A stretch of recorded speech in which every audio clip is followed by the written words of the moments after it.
अस्सलाम वालेकुम। Second year सबसे पहले बेटा हमारे पास टॉपिक है टाइप्स ऑफ एसी सर्किट। देखिए असल में जो सर्किट है वो हमारे पास टू टाइप्स के होते हैं। कुछ हमारे पास होते हैं डीसी सर्किट और इसी तरह कुछ हमारे पास जो है वो होते हैं एसी सर्किट। डीसी सर्किट के अंदर करंट और वोल्टेज को कंट्रोल करने के लिए सिर्फ रजिस्टर लगाए जाते हैं। इन डीसी सर्किट के अंदर हम जो है वो दो चीज़ों को कंट्रोल करते हैं, एक वोल्टेज को और दूसरे नंबर पे करंट को। वोल्टेज और करंट को कंट्रोल करने के लिए डीसी सर्किट के अंदर जो लगाया जाता है वो सिर्फ रजिस्टर लगाया जाता है।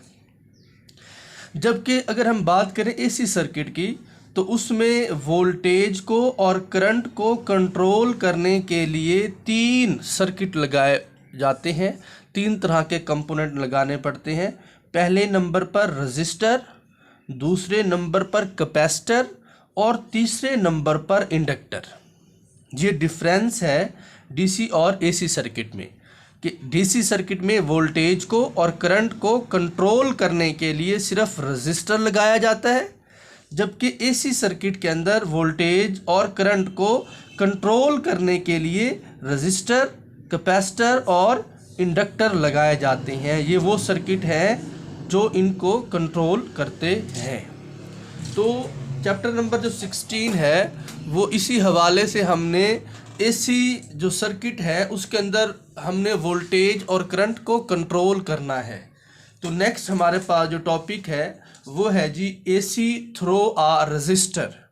मतलब अब हमने अल्टरनेटिंग करंट को कंट्रोल करना है किसकी मदद से? यहाँ पर रजिस्टर। पहले रजिस्टर की मदद से कंट्रोल करेंगे, फिर कैपेसिटर की मदद से, फिर इंडक्टर की मदद से, फिर उसके बाद इन दोनों की मदद से, फिर इन तीनों की मदद से। पहले अलग अलग करते हैं सबके बारे में, फिर दोनों के बारे में, फिर तीनों के बारे में। तो हमारे पास यहाँ पर जो मौजूद है वो हम एक अल्टरनेटिंग सोर्स ले रहे हैं और इस अल्टरनेटिंग जो सोर्स है इसको हम जाकर जोड़ देंगे थ्रो रजिस्टर के साथ।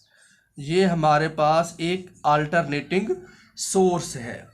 अब इसको जो है वो हम इन दोनों टर्मिनल्स को, अपर को भी और लोअर को भी, एक रजिस्टर के साथ अटैच कर देंगे और उसके बाद हमारे पास अगर पीछे जो हम इक्वेशन कर चुके हैं वो हमारे पास थी V = V not sine omega T.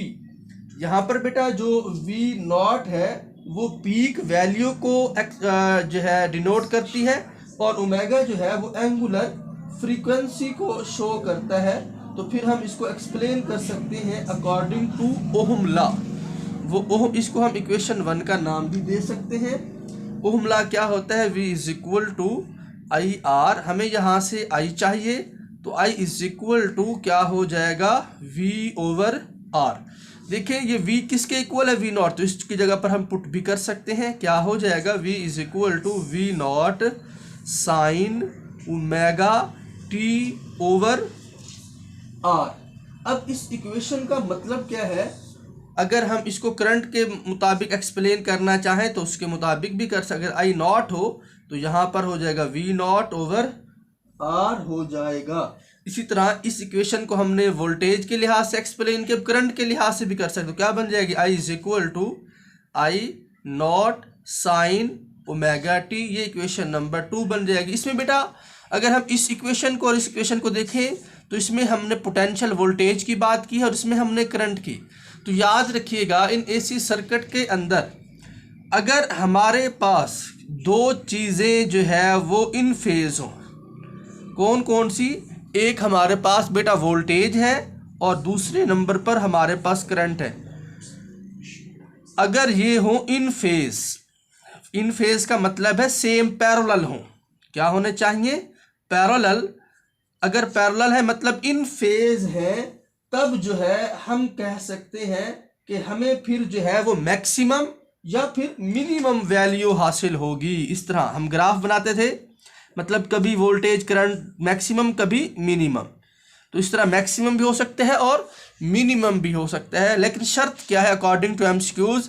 कि अगर ये करंट और वोल्टेज दोनों जो है इन फेज हों, तब हमें मैक्सिमम वोल्टेज और मैक्सिमम करंट और मिनिमम वोल्टेज और मिनिमम करंट जो है वो हासिल हो सकता है।